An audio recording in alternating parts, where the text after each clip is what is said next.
We have a lot of decisions to make before Tuesday. Besides president, all of us will select Pennsylvania's 3 row officers for the next 4 years: Attorney General, Auditor General, and Treasurer.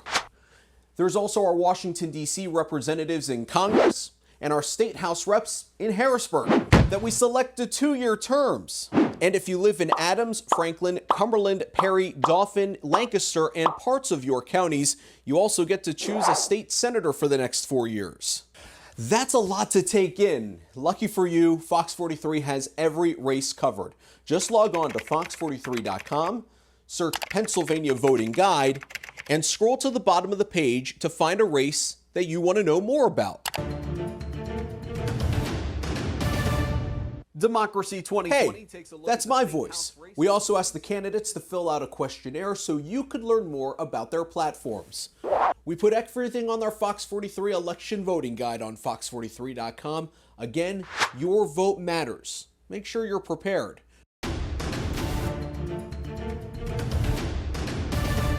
Democracy 2020 previews the 105th district in the State House. The area of Lower Paxton, South Hanover, and West Hanover townships is represented by freshman Republican Andrew Lewis. Brittany Rodas is looking to turn the seat blue for the first time.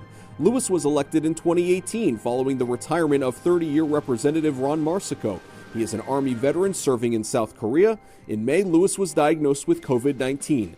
Lewis says government reform is a central issue of his campaign. He wants to develop a COVID-19 fiscal recovery plan and create a scholarship fund for kids of active military members.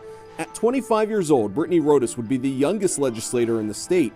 A Penn State grad, she's the regional director for Pennsylvania Young Democrats and has been a policy and research analyst in the state house. Rodas wants to put a price cap on prescription drugs. She also wants to raise the state's $7.25 minimum wage and advocates for ending gerrymandering in her first term.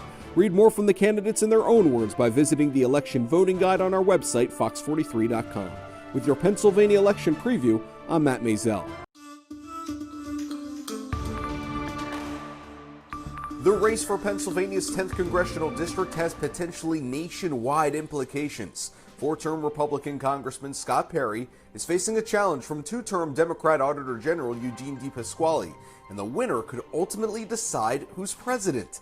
Take the Electoral College. A presidential candidate has to secure 270 electoral votes to win. However, there's a scenario in which they're tied at 269. If that happens, the election goes to the House of Representatives, where under the 12th Amendment, each state casts a single vote for president. Currently, Republicans have majorities in 26 states, Democrats in 22, and 2, Pennsylvania and Michigan, are tied. So while it is a long shot, the possibility exists that the winner of the 10th district could tip the scales of Pennsylvania and ultimately the presidency. Whether mailing in your ballot or going to the polls, all of us are relying on county election offices to make sure our votes are counted on November 3rd. Today we're going to Dauphin County, where Commissioner Mike Pries is answering your questions. Our first question to him is something that could affect any of us. What happens if I get COVID-19? Will I still be able to vote? Actually, the first time I've heard that asked, surprisingly, but in the past, if you would get in a car accident that day or be sick on election day, we have a judge on site that can make sure that we have an emergency ballot sent to you. So we will get you a ballot if that comes up. We're expecting that to be few and far between, but if it does, just know that your vote will still be counted. One voter, Christina in Harrisburg, mailed in her ballot, and she wanted us to ask Mike how she would know for sure that her vote would be counted. As long as your vote is in and processed with us, it will be counted. Now, if something is filled out improperly, that'll be up to the election board. If you haven't signed your name or you filled out something improperly, that'll be up to the election board to decide after the election, if it's a close race, whether particular votes are counted, or it will go to a judge to make that decision. Dauphin County does not have drop boxes.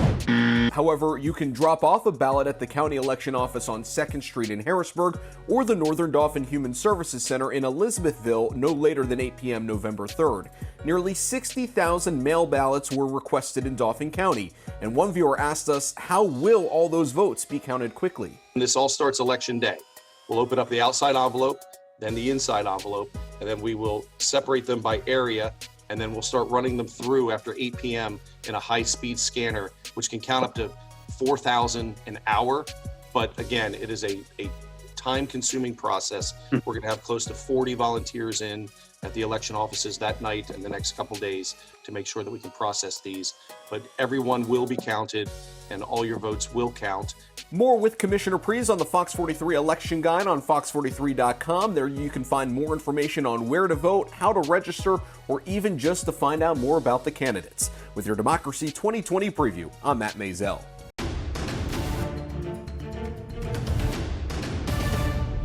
Democracy 2020 takes a look at the state house race in the 92nd district. We're headed into northern York County and stretching into Monroe Township in Cumberland. Dawn Kiefer's finishing her second term and is looking to hold off a challenge from Democrat Doug Ross. A Dillsburg native, Kiefer told Fox 43 she believes state government is overreaching. She says there's too much spending and Pennsylvania is looking at a financial collapse. Kiefer also strongly opposes the governor's COVID-19 decisions. Instead, she's focused on 3 reforms: regulatory, pension management, and state budget, where she's advocating for a zero-based 2-year budget. Doug Ross is a small business owner from Fairview Township. This is his first political campaign. He says if he wins, he'll donate all paychecks to libraries and volunteer fire companies in the district. Ross wants to raise the state's minimum wage and legalize marijuana. He also believes Pennsylvanians should be able to legally buy prescription medicine from Canada. Ross says the Commonwealth did a good job handling COVID-19, but says it needs to be better prepared in the future. Read more from the candidates in their own words by visiting the election voting guide on our website, fox43.com. With your Pennsylvania election preview, I'm Matt Maisel.